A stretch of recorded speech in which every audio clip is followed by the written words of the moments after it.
I'm Nick Hetty. You're watching Pax8 Live. Core values are not aspirational. Core values is who your company is. Always be in a hiring process for when the right person comes along. And nearly every single time, the business has shown up because the right person was already there. The best things that I am highly encouraging of is having an MSA with very clear language in terms of where your liability lies. Take an opportunity in these quarterlies to say, gosh, if we did everything right, what does a quarter from now look like? Hey everybody, welcome to Technically Unraveled. Thank you for taking the time today. It's good to see you. We've got a ton of things coming to you here soon, so you don't want to miss out. There's a couple things that are new that I really wanted to just kind of pick your brain on. They're worried about the risks. What are they taking on? We have so much fun doing this show. My wife and I actually won a dance contest. We've got to have a dance-off on Pax8 Live. I think that's what we need to get going. Digital transformations are changing our view of what's possible, what we can accomplish, and how far we can go. In the Pax8 marketplace of the future, AI helps illuminate new opportunities, and your whole portfolio is within reach. You can go to market faster, work more efficiently, and accelerate your success, all with an intuitive interface designed to scale as you scale. Infinite growth is possible in the new Pax8 marketplace.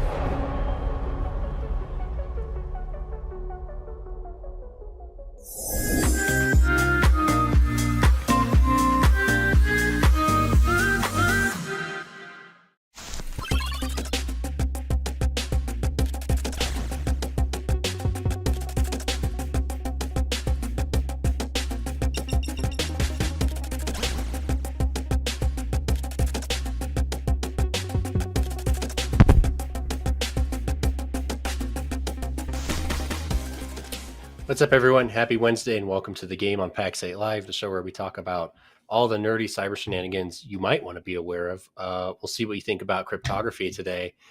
Before we jump in, I do want to disclose this is pre-recorded, so we might not be as active in the comments as normal, but we wanted to make sure we got you a show on Wednesday as promised. Don't forget to like, share, subscribe, comment anyways. We'll come check them out after the fact. And let me bring Matt in. We're going to riff on something before we get into the play of the day and the topic. What's up, buddy? Yeah, I know your social security number now. Yeah. Well, it's okay. It was on there a long time ago, but you know. That's true. That's true. But yeah, we know everyone's social security number, as it were. I'm being told.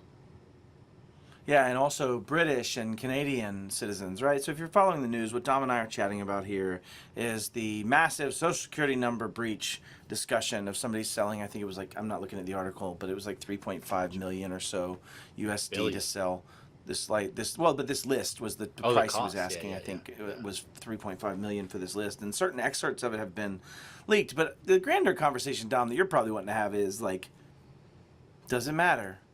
Like, are we at a stage now where every social security number has, in fact, been exposed at some point? Maybe I'm being a little hyperbolous, but what are your thoughts, man? I mean, enough of them, right? Like your social security number being out there shouldn't be the panic it used to be. You know, do the stuff, freeze your credit, monitor. Yeah, that's why I was just saying. Why is that, Dom?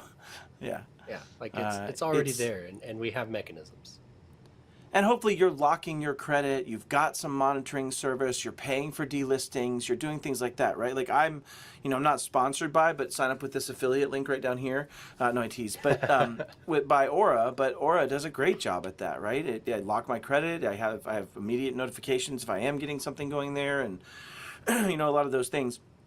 It doesn't stop other identity-based frauds directly sometimes. I think there's still some challenges there, but definitely it's one of those things where we know we're at this stage, and if you're already at this point and you're not doing those things that Dom and I are talking about, probably time to do that just at a personal level. I wouldn't even watch the rest of this show. I would get started with some type of an identity platform and managing your credit from that perspective, and we'll see you back here after you get done with that. I have Aura as well, and so if you're a Pax8er watching this, you can actually get it through the company. It's available as benefits, super cheap. You should definitely check it out. So let's get on with the show. So we're going to talk about cryptography today, but more specifically sort of certificates and PKI and some of that stuff. And we'll also dive a little bit into TLS and that sort of thing. But before we do that, let me get Robin in here with level up. So let's do that real quick. Are you ready? Level up.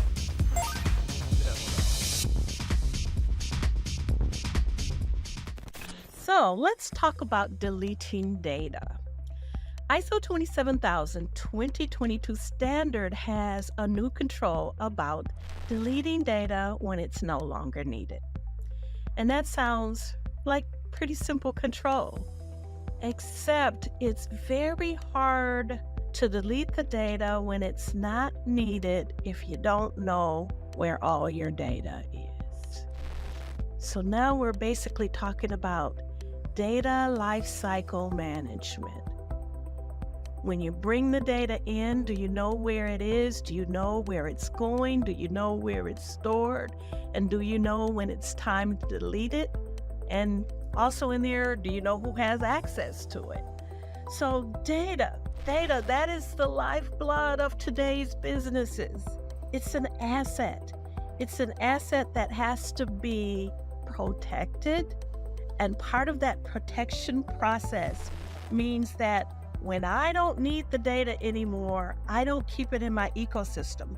Because imagine if every company that you've ever given some very important data to that included like social security number and bank accounts and your children's information, say you did business with them 10, 15 years ago, and they still got that data sitting on their servers and in their SharePoint and in databases, and you haven't been a customer for years. But then there's a breach, and data that they weren't even using has now been compromised. That is a problem. That is a big problem. And it's not only our customers' data and our business data, it's our employees' data. We have to become really aware of how we manage and how we protect data. And because of that, ISO has established new controls for even how we classify it and how we treat it throughout the life cycle. NIST 2 is coming up. It's coming into scope October 18th. It's got whole criteria that requires us to have data classification in the space so that we know how do we classify the data, how do we handle it, and how do we dispose of it. Having a data inventory becomes really important. It's not enough to know that you have 20-something systems. You need to know what kind of data is in those systems. It's not enough to say you have confidential data in SharePoint. You need to know exactly what kind of data, where that data is, where it's sitting, and how it's classified and how it's going to be removed when it's no longer needed. So we've got to get really good at managing data, because it's absolutely impossible to delete data that you don't even know exist. Data lifecycle management. Level up. All right. Well, that was great. You should indeed delete your stuff. Matt, what do you think about data retention and deletion? I think you should keep data forever. I really think that data forever is the way to go. It'd be silly to not. No, I'm just kidding. Who doesn't want to get sued for business practices from 30 years ago? I mean, it's great. Yeah, definitely. No, I mean, I think that she's spot on. And the extensibility, I would say, is that, like, you've met that hoarder, right? Like, we've seen the show Hoarders, where grandma won't get rid of every newspaper since 1906, and you've seen it. We've seen the horror. Well, this is the same thing in data, right? And if you don't have a specified data destruction timeline, data cradle to grave kind of policy, how data gets created, how data gets destroyed, how data gets consumed and used in that interim, then that's something I would take away as something to tackle right away, for sure. Yeah. I feel like I just keep giving people assignments of right now, Dom. Like, I don't know that I ever give people time to get it done. It's right now. It's important. Anyways. It's important. If you have it, it's discoverable. Just keep that in mind, right? So that would be my angle with the customer, at least. So let's get into the show. Today we're going to be talking about certificates, TLS, all that kind of fun stuff. We'll talk about how encryption on the internet actually works. So let's just jump right in. PKI is massively important. So we're going to talk about it broadly. We're going to talk about encryption, and then we're going to scope down into authentication, because that's really what we're talking about here. So yeah, we don't know what Bob said to Alice, because we don't know Alice's private key. That's the joke, in case you didn't get it. So Matt, what is TLS? Why do we use TLS? Why does it matter?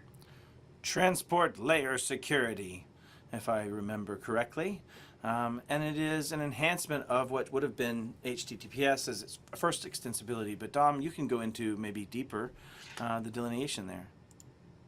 Yeah, it's often misunderstood, because all TLS is a cryptographic suite, right, or protocol that rides on almost anything, if it's TCP or UDP. So it's most famously, obviously, rides on top of HTTP for your secure internet traffic. But, it's also how we encrypt email. It's SRTP for secure VoIP communications. It's DNS over TLS nowadays is an option, right? Or DNS over HTTP over TLS is an option nowadays. So you can sum it up as anything that needs encrypting before transmitting is probably happening with TLS. So it looks a little something like this. So if you have your standard, little packet of network data, it's going somewhere, it's got standard headers, but it's essentially just wrapping some sort of request. So it might be an HTTP GET request packet, and it's wrapping that in TLS. So it's its own protocol that rides on top of whatever you're trying to do. Another thing to note is TLS 3.0, if I remember, was almost instantly blocked by the Great Firewall of China 1.3. because of the, what's that? 1.3. Sorry, 1.3. yeah. Yeah, see? Sorry. 1.3. That's why Dom's teaching this class, not Matt. But in TLS 1.3, when it was launched, almost instantly, China said no. And it was because there was request smuggling that was able to be done through TLS by completely wrapping and encapsulating it and then unpacking So that. that's encrypted client hello. And thus far, it's a massive failure from what's happening in the real world, because of some of the DNS pinning that has to happen. So actually, your host name is still readily available to those snooping, but what you do on said host is not. So That's fair. They're working on it.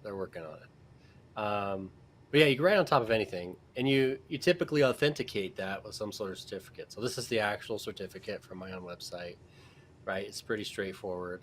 And at the end of the day, a certificate is just a file, right, with a public key, some information about who the certificate is for, and a signature.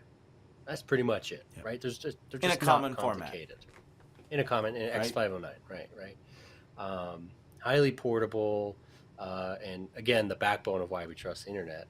And the entire internet is built on that trust, right? So if we think about back in the day when we used to buy one, now we hopefully just get them issued from Let's Encrypt for free. Whoever you're getting your certificate from has met a set of standards, and then what we call the CA browser form, and Microsoft and Google and others decide, cool, we trust you based on your audited capability to meet these standards, right? So you have an offline root, you have an online subordinate, and then you have an entity or subject that is, in this case, a website. Right, so that offline root, and we'll look at this after here in a minute in the demo, but your offline root is actually stored in your operating system in your browsers, and it's explicitly trusted, right? Which is definitely one of the biggest gripes today about PKI, is that level of explicit trust. And then anything issued by that trusted certificate is trusted, assuming it meets certain conditions and within the certificate policy, right? So, but that's all certificates are. It's a chain of trust that ends at an end entity, rolls up to some sort of root certification authority that says, yep, you're good to go. So don't read too much into it. These are really simple. We're not going to spend too much time on it, but we do want to talk about public versus private trust, right? So hopefully you're watching this on YouTube, because that's where you can be most interactive. YouTube or Google has used a public trust certificate from someone so that you can make encrypted connections to YouTube without getting a warning. Right, so that's that layer of trust we talked about, where they're highly regulated. Most certificates that are issued in the world are done so under public trust. But then we have private authority, and we're going to get into private authority when we talk authentication. But that's used in your own network, in your own technology environment, and your devices aren't going to trust that certificate unless you tell them to. And that's the really important part. We have to explicitly trust it through an Intune policy or a group policy or MDM policy. And Dom, of can some you sort. speak on just a second of how that public trust cert actually gets to my end device? It's different from the private trust certificate, just a little bit. Yeah. So, depending on the platform, let's just use Windows. It actually comes in a Windows update. You get a trust root update, right? And it's essentially, and we'll look at it here in a minute, but it's a collection of all the root certification authorities that your device trusts. In this case, Windows is an operating system. Firefox has their own trust store that Mozilla puts out, so it downloads updates, but it's typically after an audit period from the CA browser forum, making sure you're following all the rules, which you could certainly, it's easy to research, but it's things like offline roots, secure key management, domain and entity validation requirements, and all that fun stuff. After all that's been proven, they essentially appeal to Microsoft and Google and Apple and them and say, hey, we'd like you to trust our certificate. Here's our audit. And assuming all that goes well, you become trusted. And with the next update, you're trusted. This is why it took Let's Encrypt so long to get off the ground, right? They had to establish that trust, which they did first through a cross sign, but now they have their own trusted root anchors. Awesome. And that's one of the principal delineations. The mechanism is still functionally the same. The difference being where that trust gets originated and coordinated from. Is that a fair statement between the two? Yeah, exactly. You trust it, right? Right. That's exactly. the end all be all Exactly. private trust. But not everyone trusts it. And that's the key difference, right? Your device won't trust my CA unless I give it to you and you decide to trust it. Correct.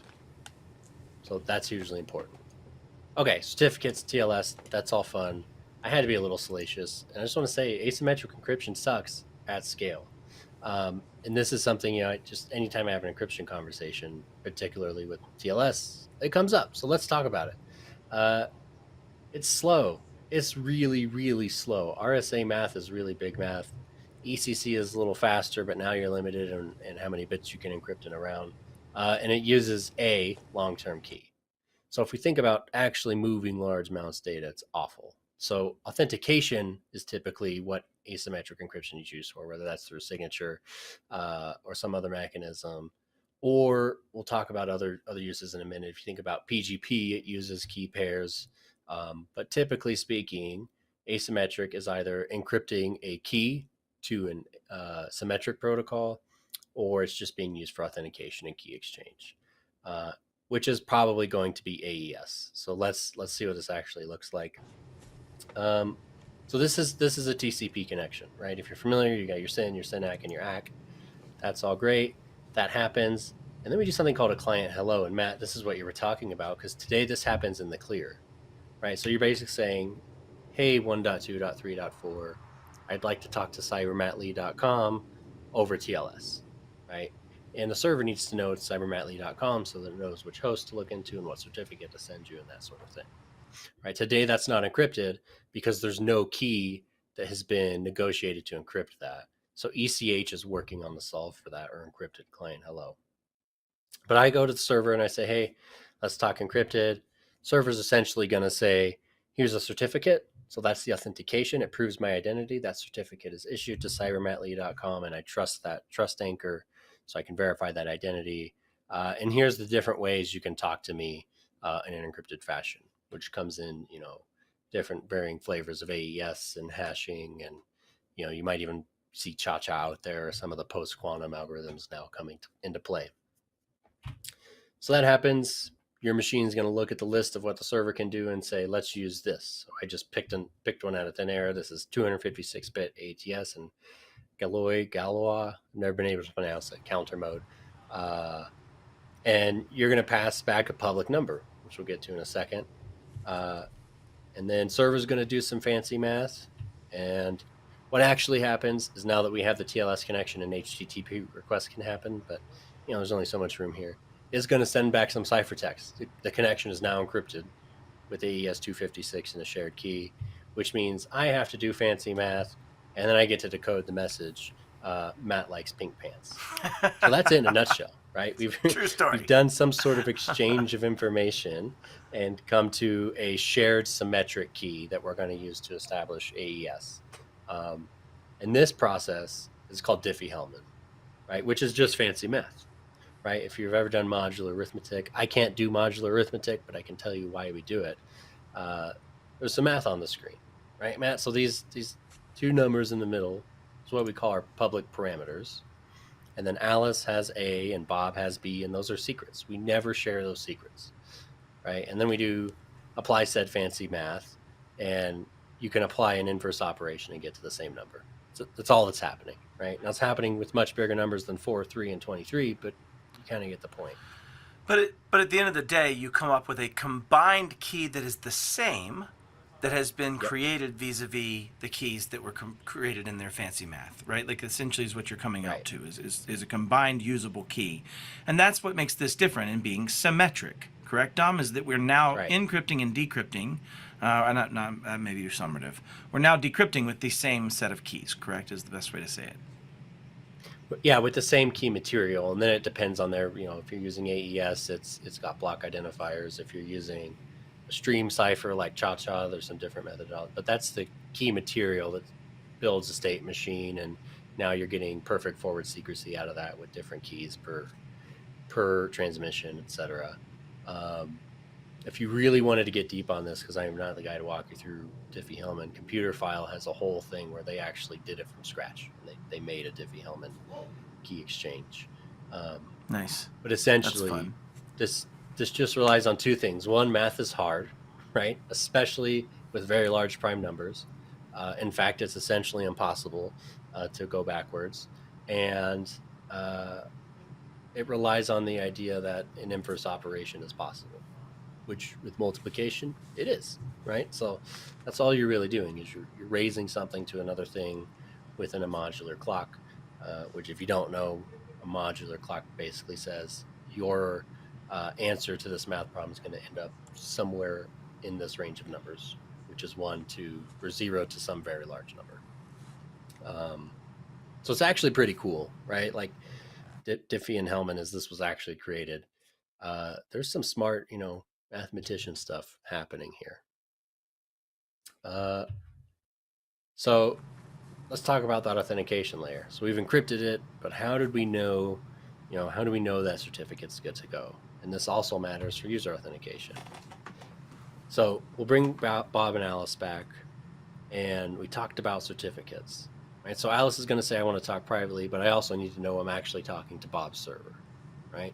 So Bob sends the certificate back, and this is where the certificate authority comes in, right? They're going to publish a list of certificates they've revoked for some reason or another, whether that be a key compromise or violation of terms or some other thing where they no longer are willing to vouch for that trust.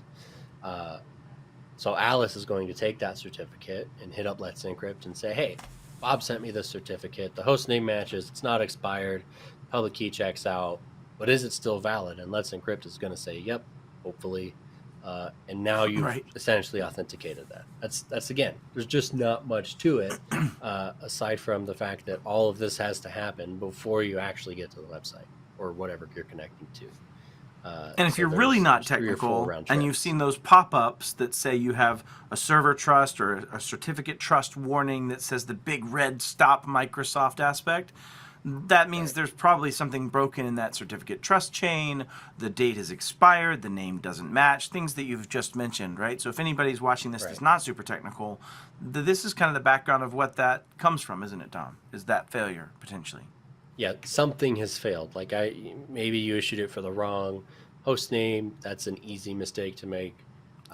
Like you said, it's expired. Or in a worst case scenario, it's untrusted, and it could be untrusted from an adversary in the middle attack, or the CA has revoked it for some reason or another, and it tells you in the error. And unfortunately, we spend a lot of time training users to ignore that, right? Which is a problem because we're just going to ignore said just click authentication through it. error. It's fine. We got to do that for this old trashy system. Yeah. Right. Yeah. So let's untrain users to do that because nowadays, 1, certificates are free. Great. 2, we're training them to ignore a clear sign of an adversary in the middle attack. And I use Let's Encrypt in all my attack platforms to make sure that I am staying up to date with the standards, and you can trust my attack platforms coming from my attack platform vector. Yeah. Your CA cannot vouch for the content on the server. Just that's right. That is indeed that server. That's all they're vouching for. It's definitely in how the I would majority hack of you. cases. You're right. That is it. Yes. Yeah. It was funny, Dom, because through we're this doing the mechanism- hacking. Yeah. It's funny, Dom, because we were doing the hackening, and one MSP, still just one MSP at this point, is the only one to come back to us and say, hey, I saw you scanning us. And in fact, she actually responded with 419, I'm a teapot, for 100,000 times to our scans, which was delicious. But it was funny because that's how she knew it was us. Is she goes, Matt, I saw the certificate that you're using. It's howIwouldHackYou.com. This is obviously coming from you. I'm like, yes, you're right. So anyway, certificates can give away who you are sometimes. If Inversely, yes. Anecdotal. Yeah. Having been verified through some accepted means as well. So Yes. we'll talk about that because certificates can verify a lot. So let's move into authentication. So what we just did was one-way authentication, right? My browser made sure that was CyberMattLee.com. Let's Encrypt vouched for it. Great, let's talk. What if we want to authenticate people or hardware or things, services with cryptography, right? Well, that's Sounds massively like in talking play. about FIDO. We are going to be talking about FIDO. So if you don't know, FIDO is this exact thing, just without the certificate bit. It's a private key and a public key, and I give you my public key, and you can check a signature, right? And that's really the beauty in it. So if you don't have a specific need for certificate-based authentication, you don't need that trust anchor. You're not doing disparate systems. You're not dealing with any of that. You can just use FIDO. And on a FIDO key, you see I have my red key. That's my private key. It stays on that FIDO key. Under no circumstances does it leave that key, ever. Right? The key does all the work. And then I have my green key. And I give that green key to... And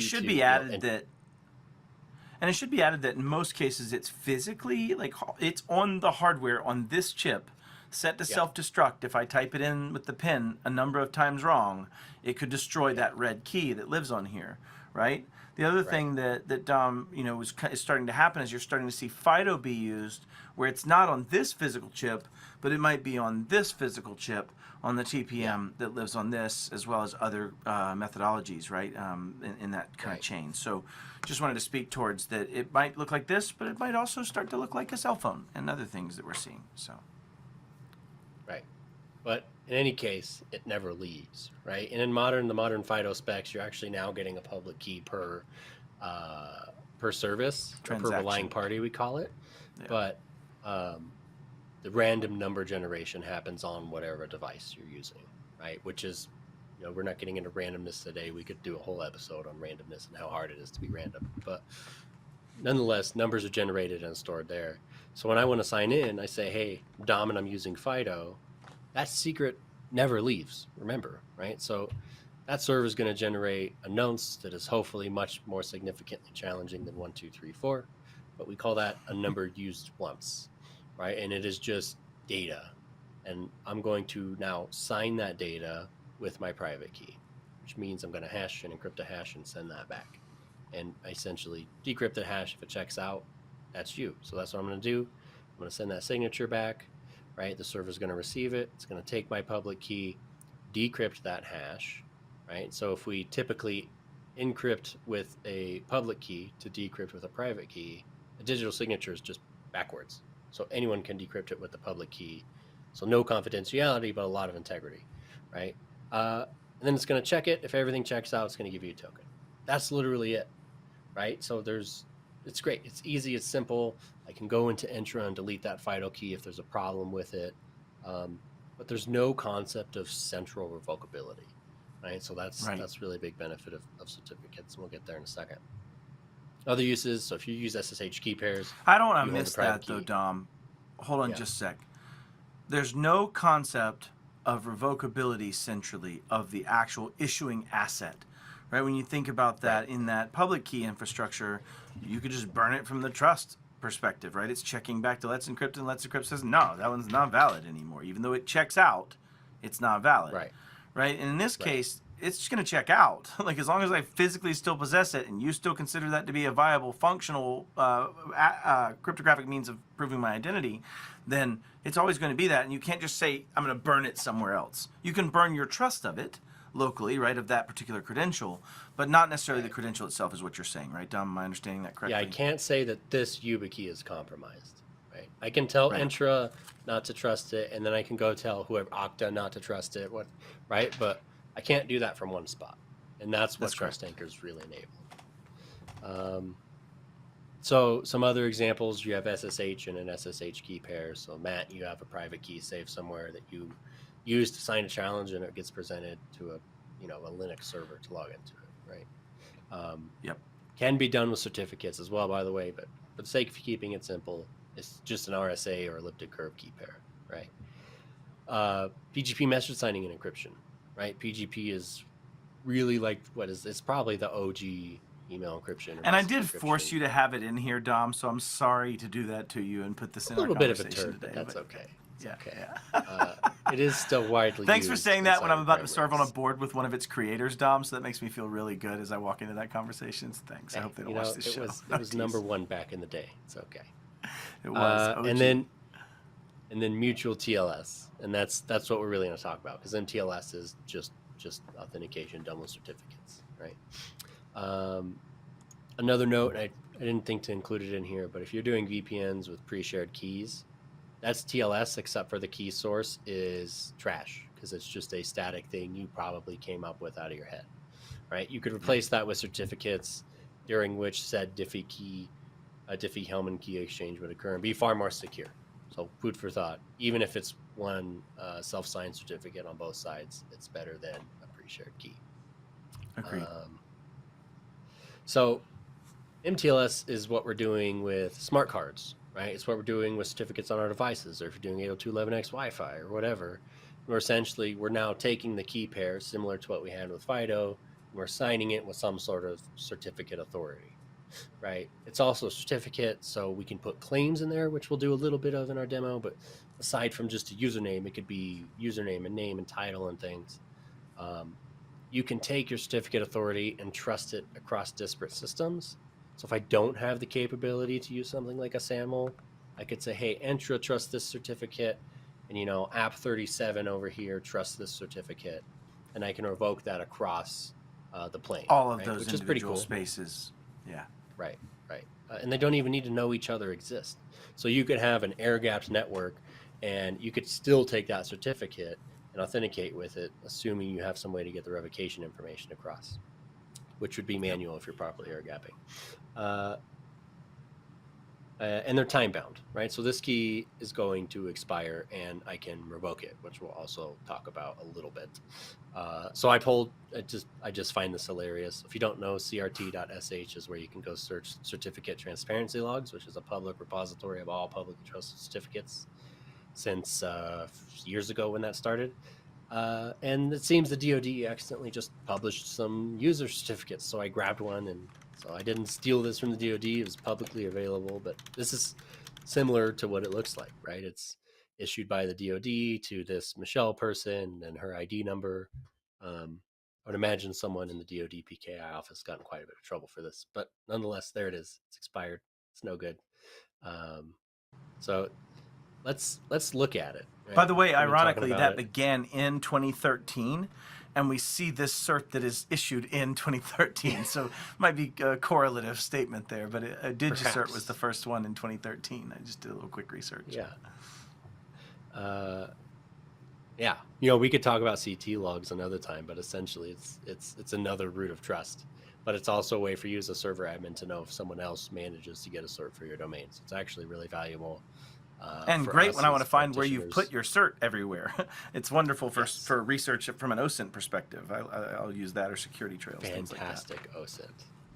All right, let's get out of PowerPoint. I don't want to kill you with PowerPoint, but let's just start with those trust stores I was talking about. So Matt, this is my Windows machine, and I'm in MMC, and this is the certificate snapping. And this happens to be the current user, but if we want to, we can add the computer, which is, system, and we could look here. So these are the trusted root certification authorities, right? And it basically says all of these should be trusted. Now I have some installed. I actually have the DoD roots installed, but for the most part, this is the default list of these certificates are okay.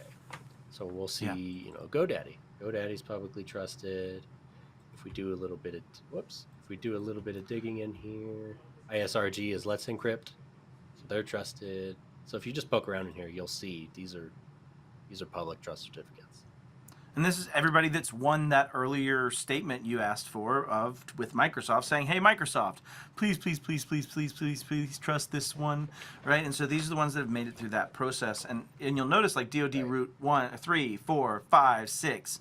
Dom, what's that about? Why do you see so many different root authorities showing up with similar names? Well, that's a good question. And there's different approaches. So here's Entrust. They have a G2, right? That's generation 2. It has to do with expiry. So like any certificate, CAs are time bound. They're not actually committed by the RFC to honor the time bounding, but most operating systems do. So it depends, right? So DoD just issues out. You'll see these all have different. Yeah, if you look, they're like in expiration 10-year dates moving cohorts, right? progressively. Yeah, exactly. They just have multiple different cohorts of dates. So, but also if you look at this, so for Let's Encrypt, X1 is RSA, X2 is elliptic curve. So there's different approaches, right? But typically it's just a new generation. Microsoft likes to use the year it was cut. Starfield does G. So there's just different ways of going about it. But typically one organization, there's one, I think it's not. Whatever. There's one that they issued like a 50-year cert and still trusted, which I don't recommend. And then you have those intermediate certificate authorities we were talking about, right? Which this is typically a lot emptier. Again, I have DoD certs installed on my machine for a project I was doing, but you see there's a lot less in here. Remember the explicit implicit trust model. So every intermediate issued by GoDaddy is already trusted because it was issued by that trusted root. So we don't necessarily need to store all those unless we, for some reason, are working with a system where we don't get the intermediary, which tends to happen on internal systems. and that would be things like DoD, offline authentication, things of that nature, right, for that purpose. Right. And then we can go to personal certificates. So I have a few. I have an EFS certificate for Windows. If you use IntraJoin or Windows Hello for Business, you're going to see a certificate that looks like this. It's got a SID and a GUID and things. That's actually Windows Hello. That is the certificate bound to your Windows Hello authentication, and the private key and the TPM is in there. So you see it's got some representation of my Pax8 Entra ID in there, which that's not a sensitive number, by the way, or we wouldn't be sharing it. It's just an ID.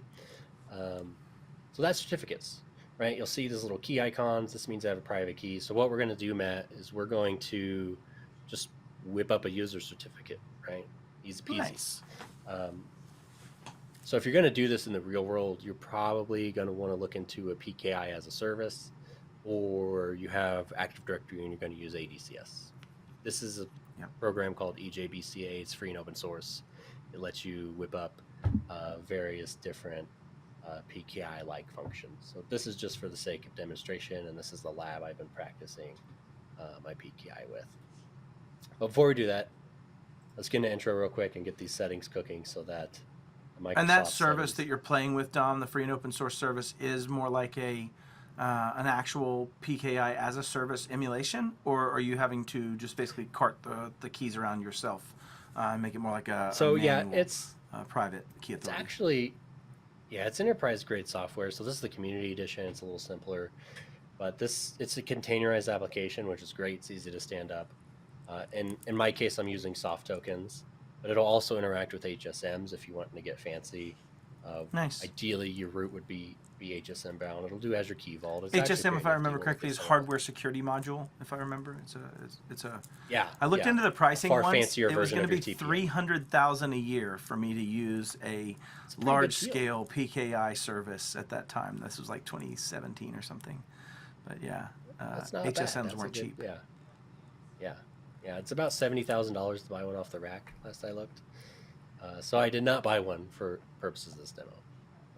Man, you didn't get Pax8 to swing for that budget, Dom? That's crazy. I could have got that done. That was not approved. I'll take it over Rex.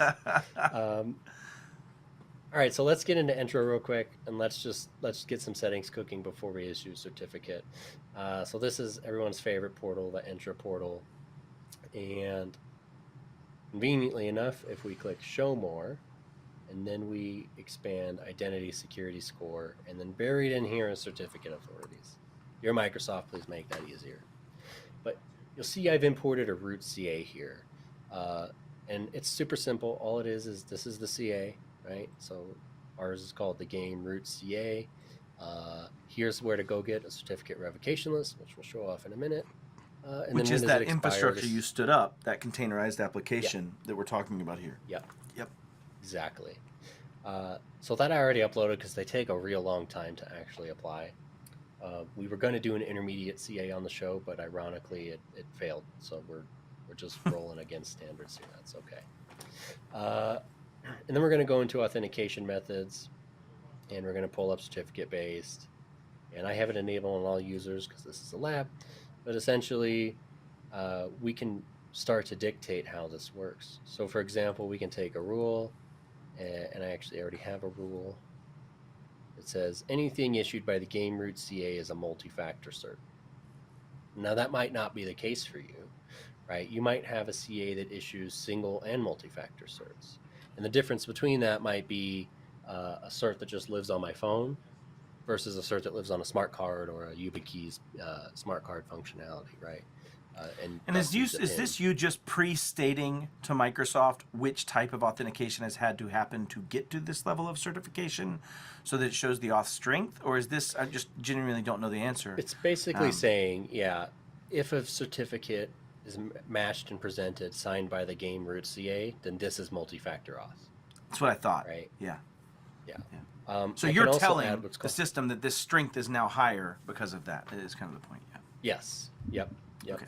I can also break it down by policy OIDs, which we won't really dive much into, but it's a big old number that basically tied to a policy. So you could have one CA that issues, 1.2.3.4.1 for single factor and .2 for multi-factor, and then you can start to cut different levels of assurance. So I did cheat. I did this for the show because it just takes a while. And then by default, we're going to bind to a principal name, and that's how we're going to look up the user. So that's the important bit as well. So coming back into our CA, you'll see I have the game root CA here. We can take a stab at it. It's super simple, right? It's got an RSA key. It's, self-signed. It's the game root CA for the game at PAX 8 Live, right? Super simple stuff here. But if we kind of move along and we start to look at what we call certificate profiles, I've built the game user here. We can start to, and again, there's equivalents to this in ADCS and other services. We're basically saying, hey, give this person an RSA key. It's 2048 bits long. Give them a 2-year certificate. And then importantly, we have to say what a certificate is used for, right? It can't just be used for anything. So this one we're saying is client authentication, email protection. So we could use it for SMIME. But also important here is this MS Smart Card login usage, right? Or log on usage rather, which basically says, hey, this can be a smart card certificate if it needs to be. So that's, so again, that's really all we're use it on a YubiKey to sign into a machine or something of that nature is the point. Yep. Yep. Exactly. Yeah. Or a cat card, plastic smart card if you're Are there disadvantages of issuing more types of uses per this other than scope creep and scope capability creep type stuff? Yes and no. So typically, well, one, internal PKI for email signing would be kind of pointless unless it's only internal email, right? Because no one trusts it. So a lot of times you'll break out client authentication versus your SMIME and email certificates. Right? Yep. Client authentication and smart card logon are almost the same thing. It's worth noting. Client authentication implies it's loaded on a device. Smart card authentication implies the private key was generated on a smart card, essentially. What you don't want to do, because we have down here server authentication, you don't want to issue a certificate that for some reason authenticates Matt and CyberMattLee.com. So it's now your TLS server. I'm God mode with it. Yeah. That would, just so you do need to do some breakouts. And then if you're a public trust, there's a lot of rules for it. But generally speaking, if I'm doing PKI, I'm going to have a root, a subordinate for users, and a subordinate for servers. If I'm doing like intranet-based servers, I know I can get trust out to. So that's a certificate. Like that's all that's to it, right? We're going to publish a CRL, which we'll talk about in a minute, and that's going to be it. So there's just nothing to it. And we selected our game root CA there, just for everybody that didn't see that. We did. So at the bottom. Yeah. Yep. Yeah.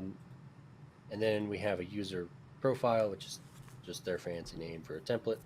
So we can come in here and we're essentially just saying, what do we need to have in a certificate? And we'll see this on the request side, but I wanted to show you, you could add all this data about someone into a certificate, right? There's a ton of information you can put in here about your users, should you choose. And you could even come down here to alt names. There's even more stuff you can add. We're going to use a user principal name, which is really important. And then we can even add directory attributes. So we could do, country of citizenship, which is, as you might imagine, popular in government, date of birth, place of birth. Like there's a bunch of information you can throw into a certificate really easily. So same thing, we are saying we want the root to sign this. And in this case, for demo purposes only, we're actually going to allow the CA to make a key for us. Never do that. We'll talk about why in a second, but I did just want to be able to get the demo done on time. So that's that. And then finally, we have the concept of keys. So if we go into our root CA here, this should be offline. I brought it online for the demo, but the root CA has a signing key. It uses this 4096-bit key pair to sign downstream certificates. If we were doing this correctly, we would have a subordinate and, the demo got struck. But you'll see I have my own practice root CA here, and it's offline. You need a passphrase. So this won't sign anything until I come give it a passphrase. That's the idea of the root is almost never used and should almost never be touched. Right. All right. That was Only enough to fun. issue the intermediaries. Yeah, the intermediaries are always offline. We'll talk about why in a second. So let's just make a new certificate. So this is going to be a game user. We want the root CA. And this is key pair generation. So typically in a Windows environment, you'd use SCEP. The device would reach out and say, hey, this is Dom. He needs a certificate, blah, blah, blah. In this case, you can just upload a certificate request, which only has the public key half. So the server or the CA never knows that private key. That's what you want, right? Never let anyone else generate your private keys. For the sake of the demo, we're just going to cut one from scratch so that this goes quickly. But we're essentially going to say, okay, we want an email address to be in the distinguished name. That's easy enough. We're going to give it a common name. Now, a common name doesn't have to be your username. So I could issue this to myself, and then I could put in my first and last name. I covered this because you could issue it to a display name and use legal names here if you wanted to. It depends on what the relying party is and what data you want to pass in a certificate, right? You could do a job title. Call myself the Chief Cryptography Officer. And then we need to use a principal name, which needs to be that person's username, right? Or it's not going to match up. Which may not always be their email address, right? It might be the UPN Correct. That's different as a TLD than their email address, but it is the UPN we're looking for here. Right. And then this is just part of this particular platform, so it just needs some information about the person, so we'll give it that.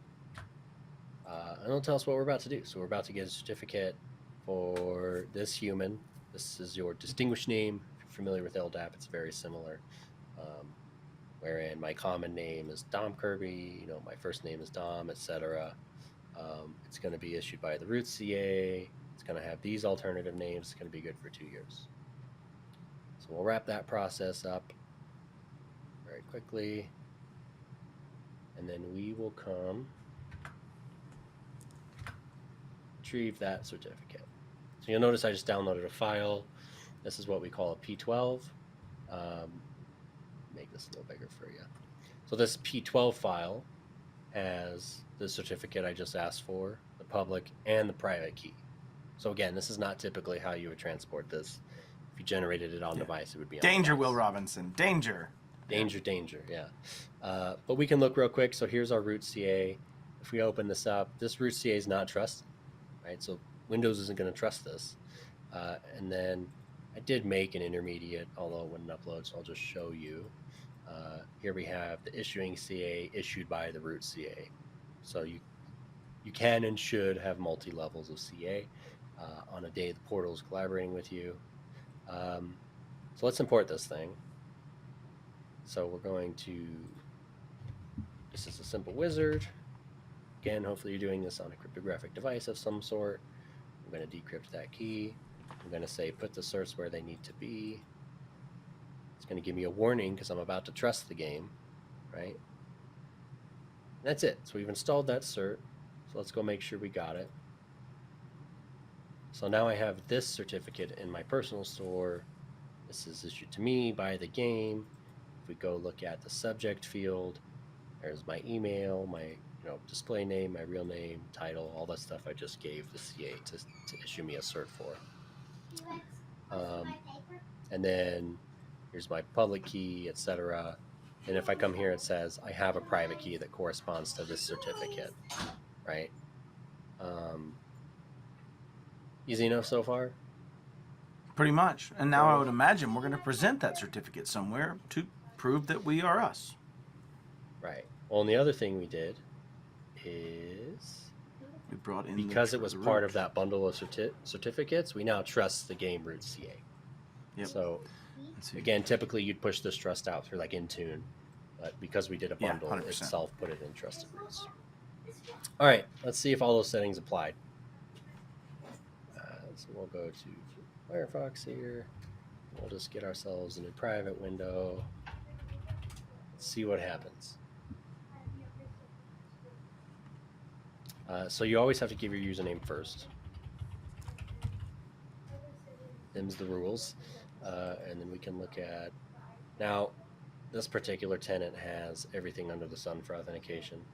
So it might just say use a certificate, which is even more convenient for users. Here goes nothing. This is, nope. This one. So here's my certificate. I'm going to send this and it's going to work on the first try. Look at that. So then you authenticate your certificate. Then we're in.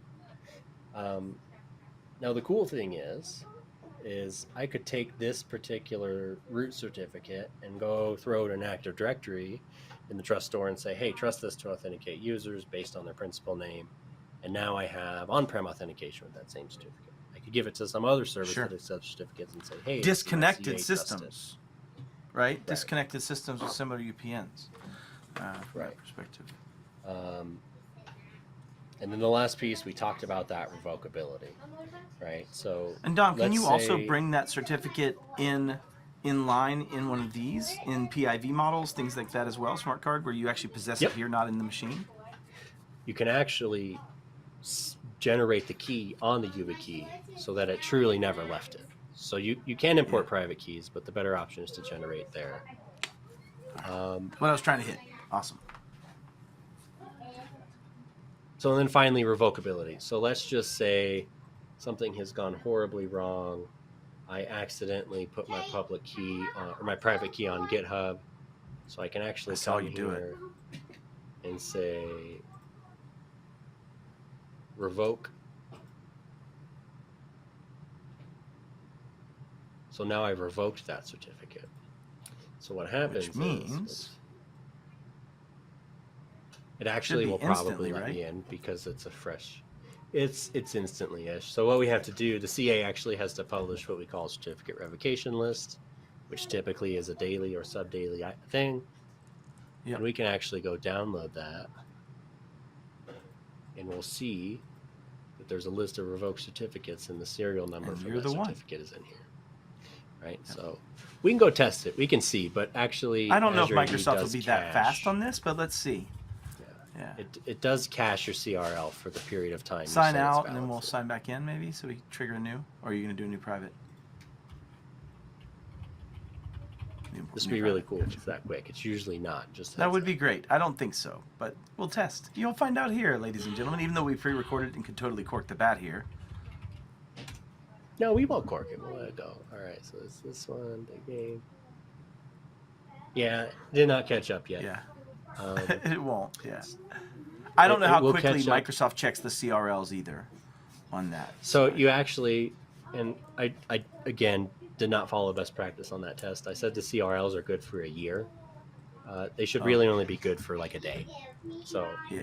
they're That makes signed sense. just like a certificate. Yeah. Cool. But that is PKI y'all just saw- show. Yeah, and certificate-based authentication with PKI on a service that Dom's self-hosting in a small, I would wager, some type of container-based methodology, whether it be Docker or whatever else it may be. So Just Docker on Ubuntu. Pretty simple. That's encryption. That's public-private keys, and that is certificate-based authentication. I did ask the team to put a resource link down below. We actually wrote about like when would you use CBA and why versus like FIDO or some other mechanism. Check it out. It's a higher maintenance, right, way to authenticate. So you would want to have a reason for using it, but it's also fantastic for 802.11x and secure Wi-Fi, and then a lot of other methodologies, machine to machine. It's really important for. Would I roll it out to most SMB users? No. I'd give them FIDO keys, but it is a valuable and important part of authentication. And with that, I think I just accidentally did it, but we'll do it again. Let's do the play of the day. So today's play of the day is, 1, there's a whole lot of ways to authenticate to stuff. 2, encryption on the internet might not work the way you think it does. It's definitely worth reading into. And 3, definitely broaden your horizons, try this stuff out, and try out certificate-based authentication in a myriad of areas. And 4, it's just really not that hard to set up, but I assure you it is far harder to maintain than we've done here. And I'm totally out of words. Does that mean I win? Because I did it in 30 seconds. What do I do here, production team? You just riff for the next 20 seconds. You could also use elliptic curves, which are much faster mathematically than RSA. Instead of relying on prime numbers, it requires a specific spot on the elliptic curve, which is super fancy. And yeah, maybe next time Matt will talk about MTLS in respect to ZTNA and the new world of networking. Game over. brother, it's a lot harder to go yeah. for a minute than you think it is, right? Like it's a lot harder. I did the first one last time and I was like, man, I've got 10 more seconds. This is crazy. But yeah, maybe we do talk about MTLS with respect to ZTNA and its extensibilities by having a third-party thing in the middle would be a control plane to be able to destroy certs and destroy, currently encrypted transactions potentially. So yeah, there's some great stuff there. Yeah, fun times. And I'll tell you, I'm not an expert on certificates, and a lot of that was actually great to go through and get a refresher, Dom. So thank you so much, and hopefully you took something away from this as well. I hope mostly, at least, it's just broader understanding of how cryptography is protecting everything we use for the most part. So have fun. See you next week on the game.